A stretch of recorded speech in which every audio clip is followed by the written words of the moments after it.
안녕하세요. 테두도 부동산 그룹의 이윤경 리얼터입니다. 오늘은 2024년 새롭게 발표된 법안에 대해서 제가 자세하게 알려드리도록 하겠습니다. 첫 번째는 새로운 단기 렌트 규제에 관한 내용입니다. 정부 데이터에 의하면 16,000채 이상의 집들이 1년에 대부분 단기 렌트로 사용이 되고 있다고 보고 있는데요. 그래서 장기 렌트를 원하시는 분들이 집을 찾기가 어렵고 그것이 렌트비를 상승시키는 주요한 원인 중에 하나라고 보고 있습니다. 그래서 올해 5월 1일부터는 인구가 10,000명이 넘는 도시에서 단기 렌트를 하시고자 하신 분들은 단기 렌트 비즈니스 라이센스를 꼭 취득하셔야 되고요. 리스팅을 올리는 플랫폼에 라이센스 넘버를 올리셔야 합니다. 또한 이 규제에서 가장 핵심적인 내용은 과연 어디에서 단기 렌트를 할 수 있는지에 대한 내용인데요.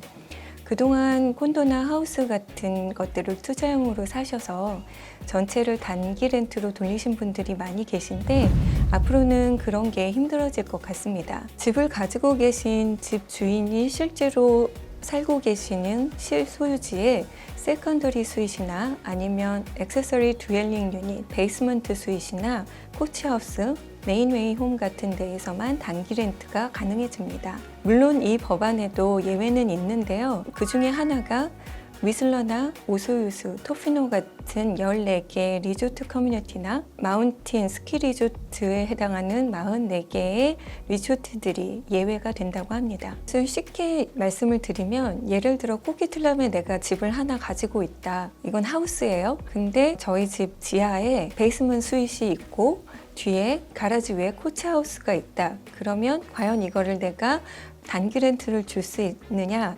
네, 이거는 단기 렌트를 주실 수 있습니다. 다만 단기 렌트 비즈니스 라이센스를 취득하셔서 단기 렌트를 구하기 위해서 에어비앤비나 이런 데 플랫폼에 본인의 비즈니스 넘버를 올려놓으시면 단기 렌트가 가능합니다. 하지만 투자용으로 하우스를 사서 제가 살고 있지 않은데 이 집을 단기 렌트를 주고 싶다. 그거는 불가능할 것 같습니다. 그리고 투자용으로 샀는데 예를 들어 그 집의 1, 2층은 장기 렌트를 주고 있다면 과연 지하나 코치하우스, 레인웨이 홈 같은 데에 단기 렌트를 줄 수 있느냐? 그것 또한 불가능합니다. 왜냐하면 집주인이 실제로 거주하고 있는 집에만 해당되기 때문입니다. 다음은 정부로부터 4만 불의 보조금을 받을 수 있는 아주 획기적인 프로그램인데요. 세컨더리 스윗을 만들려고 하시는 분들에게는 희소식이 될 수 있을 것 같습니다. 이 프로그램의 이름은 세컨더리 스윗 인센티브 프로그램인데요. 정부에서는 좀 더 많은 렌트 유닛을 확보하기 위해서 새롭게 세컨더리 스윗을 만드시는 집주인에게 공사비의 50%, 최대 4만 불까지 대출금 면제를 해주는 프로그램입니다. 대출금 면제를 받기 위해서는 일단 집주인이 살고 계신 집 안에 세컨더리 스윗을 만드셔야 하고요. 또 하나는 5년 동안 마켓 렌트보다는 낮은 가격으로 렌트를 주셔야 한다는 조건이 있습니다. 그렇다면 세컨더리 스윗이라는 게 과연 어떤 건지 궁금하실 텐데요.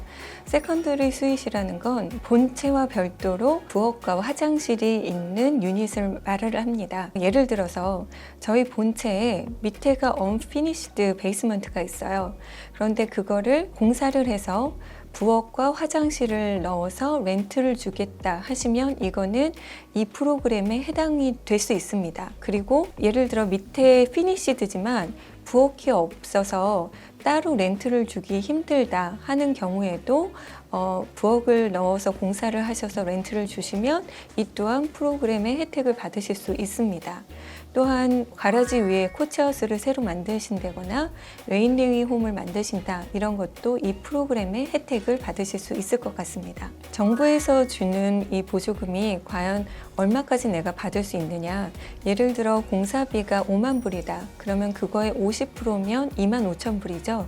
그러면 25,000불을 제가 받는 건데 공사비가 10만 불이다. 그러면 그거의 반은 5만 불인데 여기서 5만 불은 다 받으실 수 없고 맥시멈 4만 불까지 받으실 수 있습니다. 이 프로그램은 한시적인 프로그램이기 때문에 관심이 있는 분들은 빠르게 움직이셔야 할 것 같은데요. 이 프로그램은 2024년 4월 17일부터 신청이 가능하고요. 좀 더 자세한 내용을 알고 싶으신 분들은 BC 하우징 홈페이지에 들어가시면 한국어로 된 설명서가 있습니다. 그거를 다운받으실 수 있습니다. 다음은 BC주 주정부에서 새로 발표한 하우징 규제 변경 법안에 대한 내용입니다. 그 중에 빌 44, 47이 있는데요. 먼저 빌 44는 Small Scale and Multi-Unit Housing, 줄여서 SSMUH라는 법안입니다. 이것은 싱글 패밀리를 모두 멀티플렉스로 바꾼다는 내용입니다. 정부가 집을 늘리는 것뿐만이 아니라 멀티플렉스로 집을 지으려면 조닝을 바꿔야 되고 이 조닝을 바꾸는데 시간이 너무 오래 걸리기 때문에 집을 짓는데 속도가 안 나는 부분이 있거든요.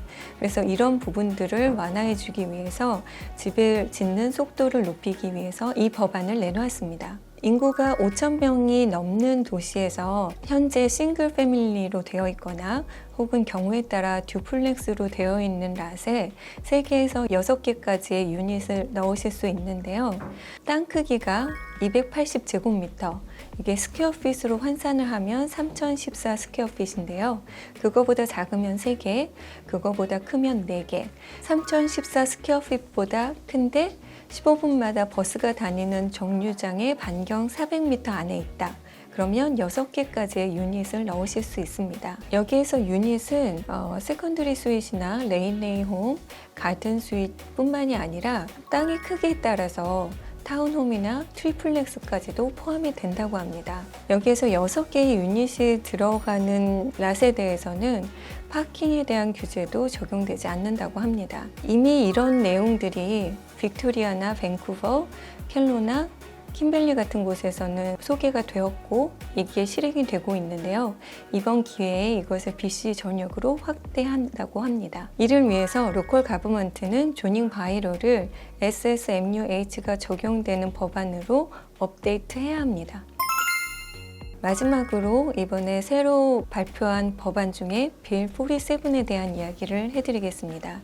이것은 TOD Area Upzoning이라고 하는데 여기에서 TOD는 Transit Oriented Development, 좀 쉽게 풀어 말씀드리면 역 주변의 건물의 층수와 용적률을 높여서 더 많은 집을 공급한다는 내용입니다. 이 지역에 해당되는 곳은 스카이트레인 역에서부터 반경 800m, 웨스트코스트 익스프레스나 버스 익스체인지로부터는 반경 400m가 그 해당 지역인데요. 건물의 층수나 용적률은 여기에서부터 어느 만큼 떨어져 있는지 또 어느 도시에 있는지에 따라서 조금씩 달라질 것 같습니다. 예를 들어서 코키툴람 스카이트레인 스테이션이다 하면은 역에서부터 반경 200m까지는 건물을 미니멈 20층까지, FAR 용적률을 5까지 높일 수가 있고요.